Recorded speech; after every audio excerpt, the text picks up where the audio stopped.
Welcome back to the Behind the Play podcast. Thank you for joining us for another episode. I'm Angelina Furano, joined by my co-hosts, Caroline Clarke, Brynn Topolski, and Swinney. Today we're going to talk about transportation theory and fan enjoyment. And then later we're going to hear from Jenna Owens, who works for marketing and fan experience at Clemson. Thank you so much for joining us. To get started, transportation theory is basically like the idea that people get deeply engaged into a story, whether it's a book, a movie, or even like an advertisement, where they feel like they're being transported into that world. So it's like we're not just caring about like the talent or the stats. We care about like the players itself and like the stories that they have, and which is why like sometimes we get so invested into like documentaries about like our favorite players, like Aaron Hernandez or something like that. So yeah, that's exactly what it is. I know for me that when I think about getting fully like immersed into a documentary, I think about during COVID 2020, there was no sports going on, and ESPN released their The Last Dance Michael Jordan documentary, and it was the first time I really got to see behind the scenes Michael Jordan, obviously because I wasn't alive during his Bulls days, and I just became such a huge fan and got so invested in every new episode coming out. I felt like I was there. They did such a great job pulling in viewers and immersing them.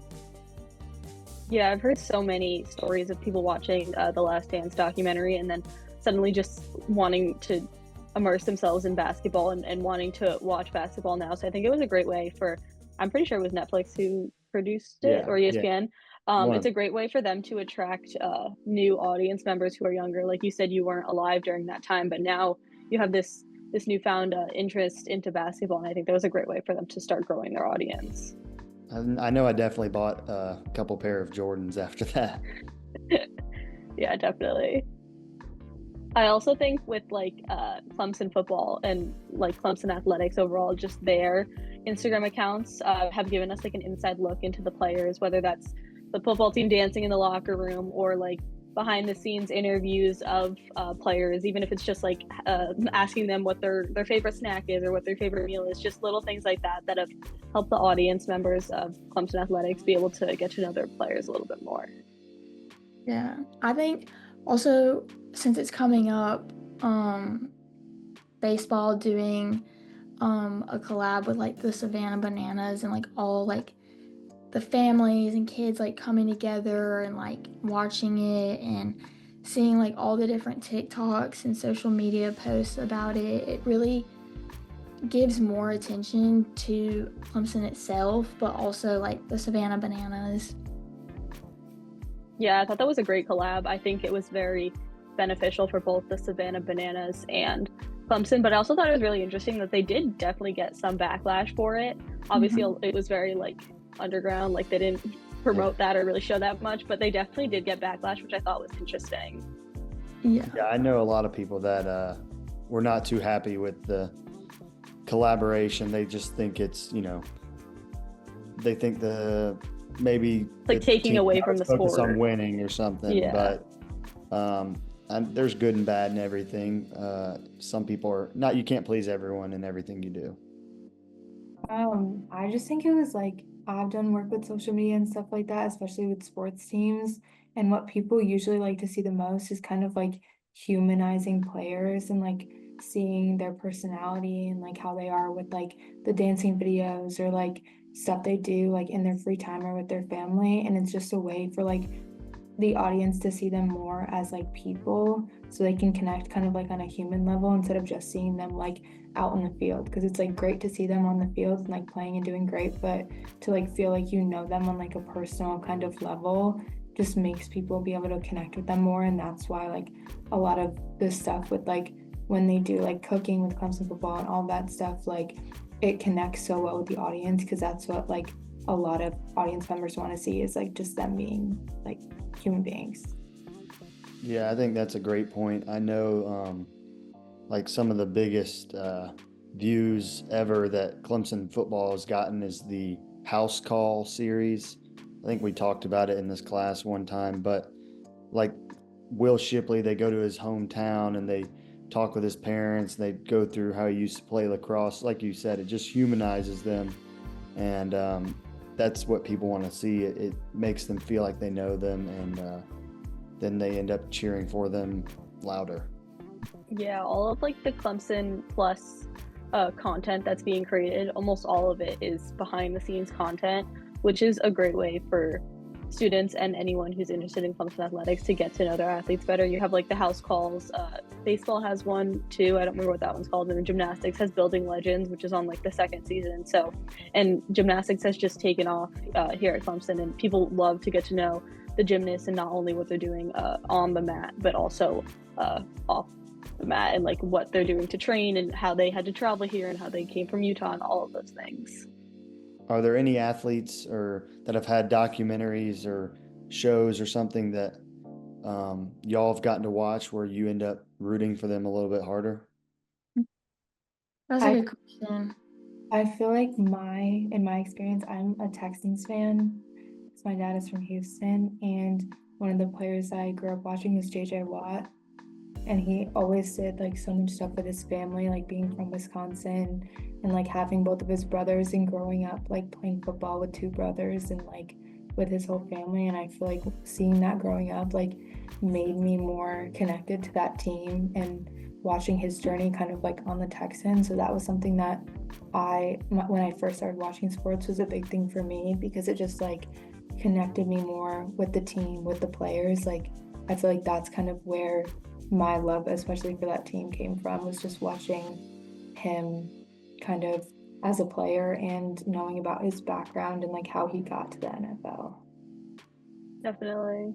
For me, I've done work with the women's basketball team, and so we have obviously a new coach, Sean Poppy, and Clemson's trying to like label him more as like a family man, and he has 3 young kids, and like his kids and his wife are always at all of the games, and it's just been so cool to watch like him immerse his family into the whole women's basketball and Clemson athletics culture. So it's just been interesting that yes, he is a new coach, but he's still also like playing the role of being a dad and like supporting his family. So it's really cool to see him interact with his kids and his wife like on and off the court, and how he's always supporting his family. Yeah, I don't know if y'all have ever seen this one, but I know that it was really popular like during COVID, when they released the cheer documentary about like Navarro cheer. I remember when that came out and it was so big. I was so invested into every single one of them, like especially like Gabby Butler and like seeing like where she went and things like that. Clay, do you have a favorite cheer episode? No, not cheer. I can't say I've watched that one, but I did used to watch a couple episodes of Dance Moms when I was younger.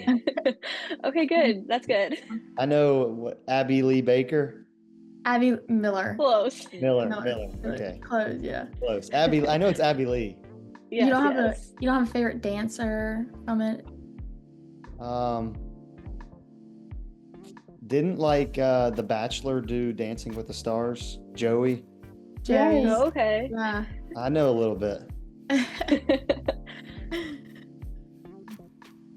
Yeah, I feel like doing like athletes like doing collabs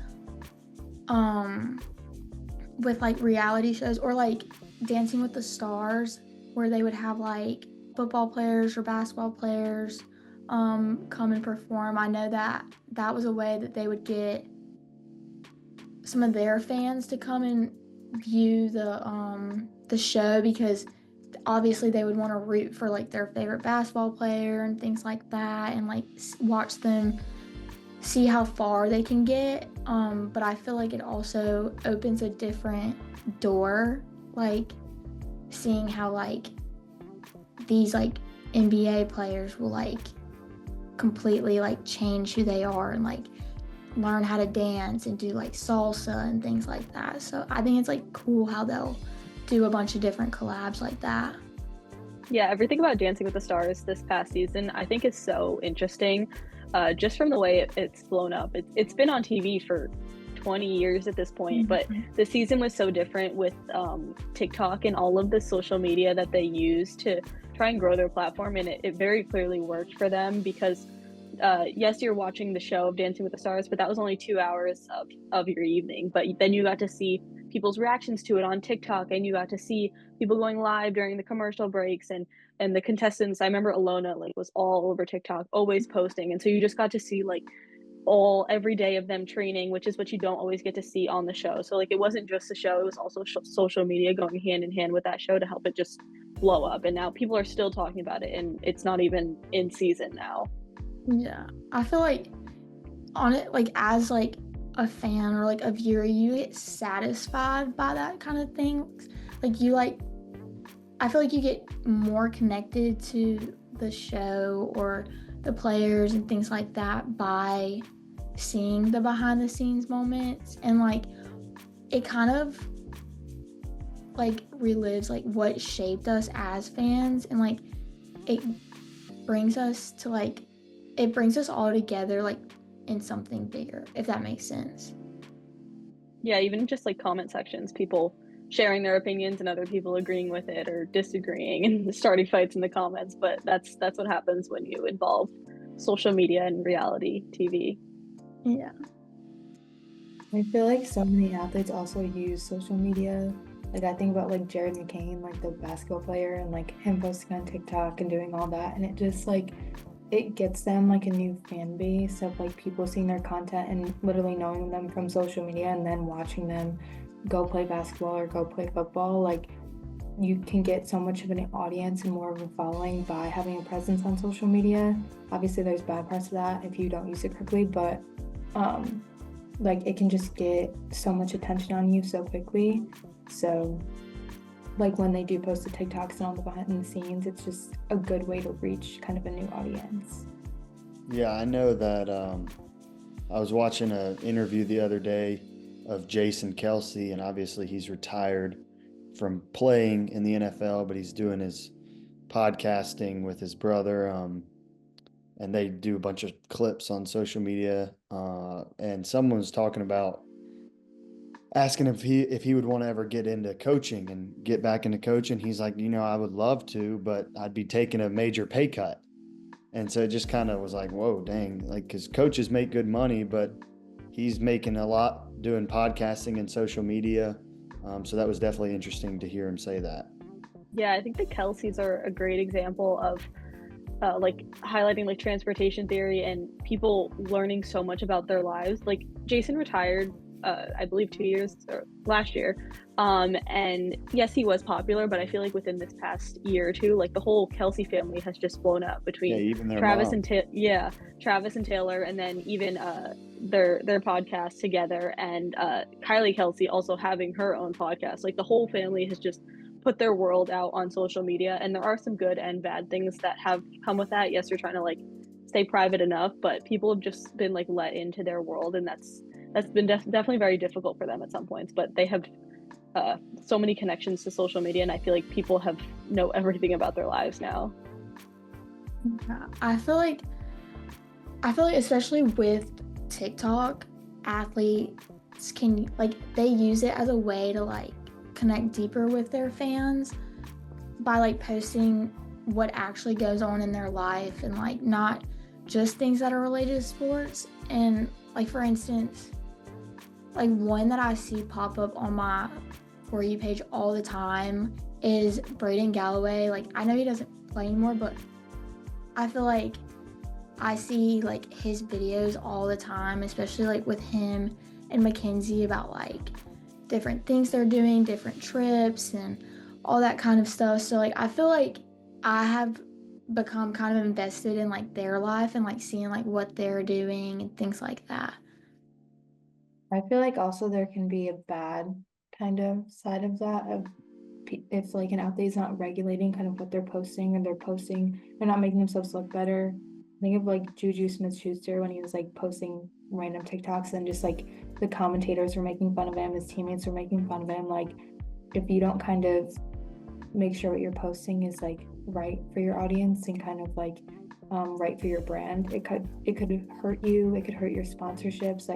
you could easily go down kind of a slope where you're getting yourself in a bad place from social media.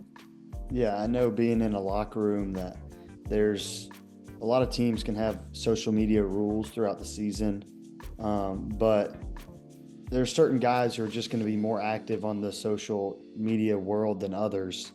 But at the same time, if they're posting too frequently or giving too much insight inside the team walls, then I know the leaders on the team definitely will have conversations about that.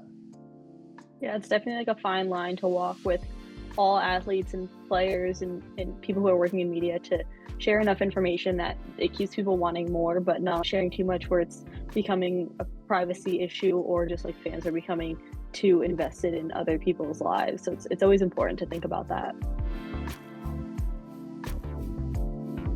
Up next, we're going to talk to Jenna Owens, who's going to tell us more about her experience in the Clemson marketing and fan experience.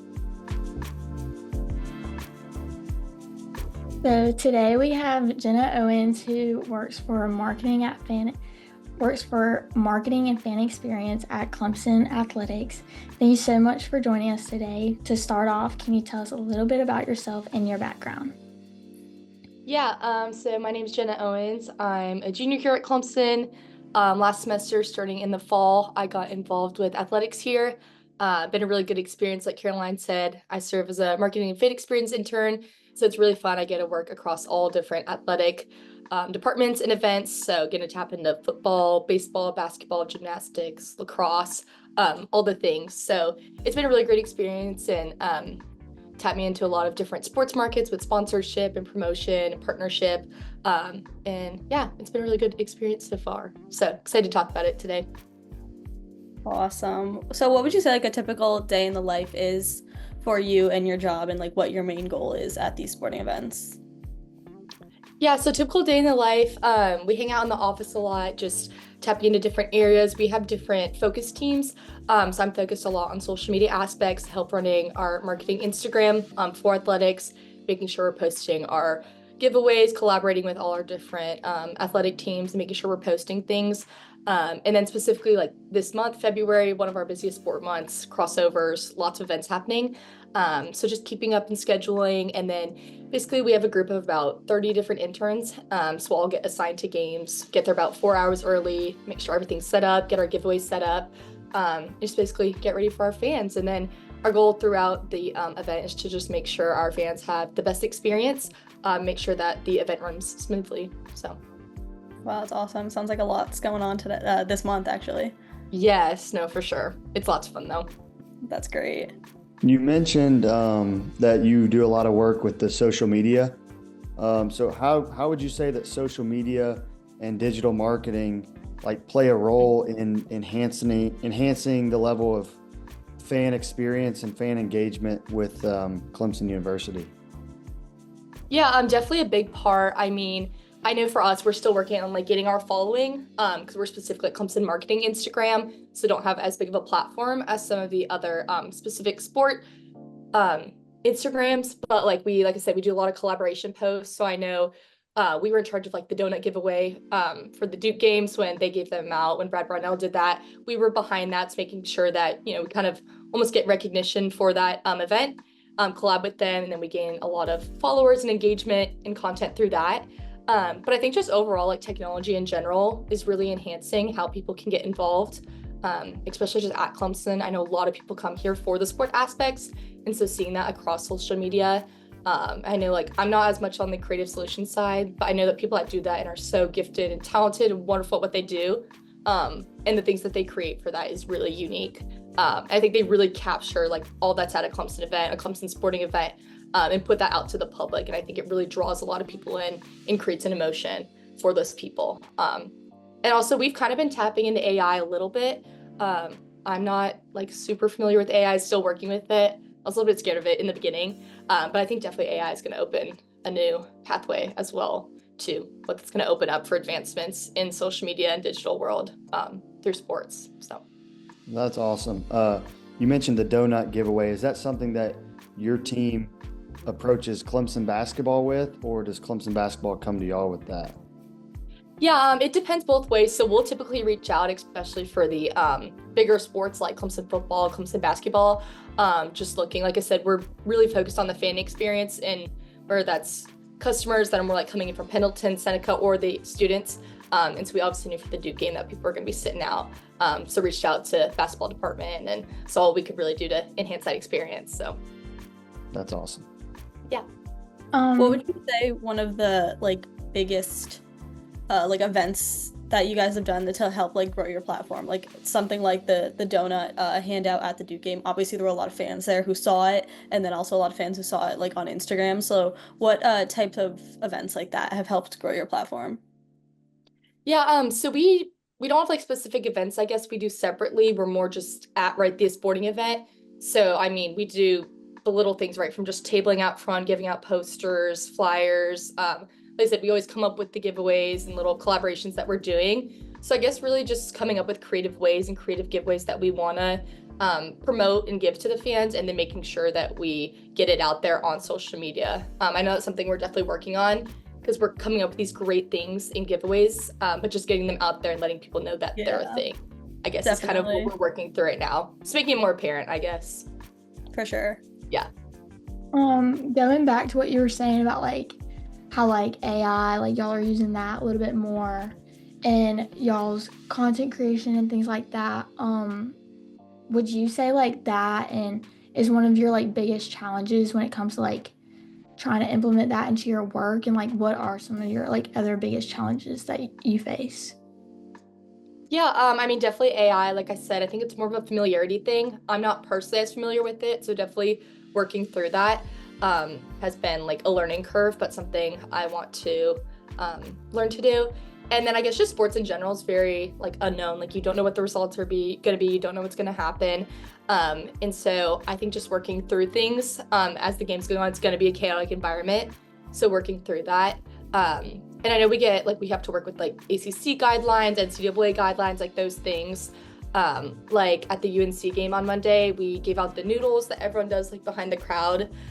We give those out, and then we were like told on mic that we're gonna get a technical if we did that this game for whatever reason. We think it was something with North Carolina, whatever. Yeah. So we had to like give those out to the fans, and we were told that like we were gonna get a technical for it, and then we didn't know if we were gonna take the technical, and we decided not to because we didn't get word from Brad. So we were like, ugh, don't want to make him upset. So went and grabbed those noodles quick, took him back. So little things like that are the unknown kind of thing that you're planning on doing, and then they kind of throw a curveball at you. And I honestly think that happens in a lot of sports. So probably one of the main challenges, and like I had already expressed, just getting our stuff out there, our giveaways, collaborations, getting more content and feedback. Do you have any specific kind of goals for like the social media, like a specific number of like followers, viewers, or anything like that? Like how do you categorize if something is successful? Yeah, so we definitely have like goals set for us, like for each semester to get on. So I like help run the Instagram with a couple other of the interns and our lead interns. So we honestly, like we've set a goal for us, like 2,500 is what we're going to reach to. You know, and we're just going for that, but we've like been able to set it up as a business account Instagram. So it's really great. So we can see the insights, the, you know, non-follower viewership versus follower viewership. So it's really good. We can get a lot of behind the scenes on what's going on in our social media, which has been really helpful for us to see like if we post this content, this is who's looking at it, how many people we're reaching. So definitely using the business account side of it. And then also, like I said, just getting it out there. And like you said, yeah, like followers, comments, likings, trying to share things, put new content out there. So we reach new audiences. Yeah. Definitely. Going off that like analytical standpoint of like your business account, you said that you were working with like sponsors. How does that work? Are you reaching out to the sponsors? Are they reaching out to you? What are they typically looking for? Is it just an Instagram post, or is it something more? And how do you track, or how do the sponsors track like if that post did overall well and like they should do it again, or if the post didn't do so well? Yeah, so we more necessarily don't work directly with the sponsor. That's our other department in Capco, which is now going to like Clemson Venture. I assume you all heard of that. We don't work as directly with them. They more make the sponsorship happen. And then they tell us what we need to do to like execute the sponsorship. So like, for example, when like Whataburger came in new this year, they work with Capco, say, hey, we want to do a sponsorship. This is what we're looking to do. That department comes to us, tells us, hey, we're gonna do this Whataburger fry shuffle. We need it to happen at the games. And like for me, before I started this internship, like I didn't realize those just look like little things that are happening in the game, you know what I mean? Like not a big deal. But those are very young. We have to execute those, make sure they get done. We have, you know, the exactly time manner we have to follow, put the certain things on the video board because that's what the sponsor's paying for. So kind of if I answers your question, we don't really work directly with the sponsors. That's more a CapCut thing. We do more the execution part of those sponsorships, like during the game. I can say there's still a lot that like goes into it, and everything's so strategically planned from what the sponsor is asking for, and you have to like follow through with it. Yes, for sure. Yeah. So does that mean that your department is like in charge of, you know, dance cam and when it's bow time or whatever, Yes. all the stuff that goes up on the screen? Yeah, that's like all us. So we'll have like one intern during the game. They usually a lead intern that's been there for about a year. They'll actually be on like the Detronic set, like putting things on. And that's what we go on those headsets because they'll like cue us in exactly when things are happening, when to bring the people out. So yeah, it's fun. So like we'll have on our like these like task sheets, so we'll know like when dance cam is coming. Have to go get the person. I'll like tell them it's like air guitars, like get ready to like show us a good air guitar, like. But it's just a lot of fun because you get people involved, and yeah, it's just fun. But yeah, we do all those things. Behind the scenes, making it all go. Yes, it's fun because I've just always been a sports fan, but to actually like be behind the scenes and see it has been really neat too. So. How has this kind of shaped like you being in this like role? How has that shaped what you want to do for like your future job? Yeah, I mean, it's definitely proved to me that like I like to work with people. I like in this like sports internship specifically that I really just like get to go, and my goal is to make sure that the fans are having a good time. Like that's it. And like I like to consider myself like a good time Charlie. And so for me, just like making sure that like, you know, if I see a kid in the audience that like maybe is looking down or something, like I'm gonna bring them down for, you know, like I know gymnastics, we like line all the kids up around. So making sure I'm gonna grab that kid, talk to them, like make them feel comfortable, excited about the event. Obviously, whether it's a college students usually are pretty hype, having fun, so they're a lot easier. But I think it's really fun because I get to work with people from different categories, and necessarily whether my future's in sports or not. It's really opened a door for me. That's just what's going on behind the scenes. Like I said, it's given me a lot of like just skills to use in the future with people. I'm pretty set in like business department area, so I know I'm going to be working with people. It definitely showed me I don't want to be like behind a screen, if that makes sense, like for my future job. Definitely want to be interacting with people, talking with people. So like a 9 to 5 behind a desk kind of analytics job is not my vibe. I've decided I love the on the go, the chaos. So anything that's like in that realm will be fun as well. So that's awesome. What would you say like the most your favorite event or like the most rewarding sporting event that you've attended and helped out with? What would you say that is, and what did you learn from it? Yeah, most rewarding. Let's see. I mean, I guess we like every sport obviously has Military Appreciation Day. I come from a military background, so it's really special to me. I think when you have that emotional aspect plus that personal tie in sports and you get to experience that and be a part of that, it's something really special. But honestly, I feel like any like special theme things we have can be really special and like touch people. Like I know we had our gymnastics pink meet last week on Friday, and so we recognize people that are fighting, people that are survivors, people that are not with us longer. And so getting to recognize those people and like pull that emotional tie, I think any event where we get to do that is really special to me. And to just see fans, be there for them. But I would say those two, appreciation, pink meet and military appreciation, are the two that are always my favorite because you get to really know the families and get to talk to them and get to hear their stories. I think it's just so special. So either of those two. Yeah, and for those events, like, can you talk about like what goes into planning those themed game day events, whether it's like the military meet or like the pink meet? What are you guys doing to prepare for that? Yeah, definitely. So like I worked military appreciation football game this year, and we go into a lot of things to consider that. So like we obviously recognize a lot more people during the military appreciation game than normal games. And a lot of those people tend to be older as they've served. And so we have to think of things that we normally don't have to do, like accessibility. Football stadium's got a ton of stairs and some people are not able to use them. So, just thinking ahead, like, hey, this person's in section 102, we need to get them down. They can't take the stairs. Make sure they've passed the elevator, got to get them the elevator, run them down. Thankfully Military Appreciation Day was a little cooler, but I know like one person was like in the sun and he was hot and his like chair was getting hot from the metal, so we also like accommodated them, moved them to a nicer space where they also got to like see the game. But yeah, lots of tedious planning, like you said, depending on what the theme is. Like Military Appreciation, I know we definitely have to think about accessibility and just getting people on, making sure they're getting the recognition they deserve. I know also a lot of military people have some PTSD with some of the noise. So we have those like purple powder things kind of shooting up that we knew were coming. And so letting those people know that that was coming, and like if they felt uncomfortable, we had earplugs, or if they didn't want to be a part of that, they were at the stadium for that. So I think just kind of knowing what's coming, who you're working with, and meeting those together is really important. So that's kind of an example with the Military Appreciation, kind of the things we think about. That's really interesting. Like I would have never thought of the accessibility and all of those other tedious things that go into planning those events. Yeah.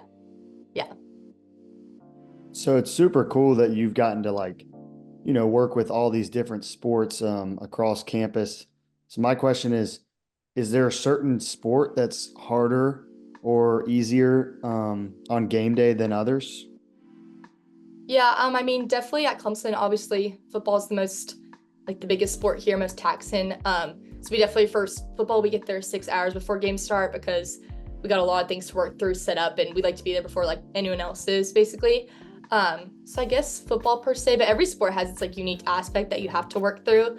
I know with basketball it's kind of hard because the timeouts like depend on when they call them, and it can be under 16, under 12 kind of thing. So we have to be really on our feet with basketball, and you're like really close to all the action, which is super fun, but also having to be careful. But yeah, I guess those two sports, and obviously, like I said, the most popular at Clemson. So a lot of noise, a lot of people, just a lot more to keep track of. But every sport has its unique things that make it harder, easier, more collaborative, less collaborative. But so if it's a noon kickoff, you get there at 6 a.m.? Yes. Yeah. Wow. So y'all don't like noon games? Super fun. No. Thankfully, I never got a noon game this year. I had to work, so I was very thankful for that. But wow. Yeah. Awesome. Any other final thoughts? Not much. I know Caroline was kind of talking to me before I came on. They are talking about like transportation in sports media, which I thought was interesting because that's kind of, what we work through. Like we're looking at the athletes, the events, and the audience, the people that are there, and just making it all cohesive, a flow, and just kind of, the audience, what the audience is feeling and how you're going to make them do that really through like digital platforms and that in-person event experience. And I think it's cool that y'all are learning about this and working through it because it's something I learned like through experience, but also in classes, like discussing it. But it really is cool, like hands-on to see it, that is happening like in the sports world and just evolving day by day. It's really unique. Yeah, that's exactly what we're talking about and going over. And I feel like your experience is perfectly aligning with what we're talking about as well. Yeah. Awesome. Well, thank you so much for your time. We appreciate it. And we'll keep in contact with you. Of course. Thank y'all. Thank you. Bye. Bye.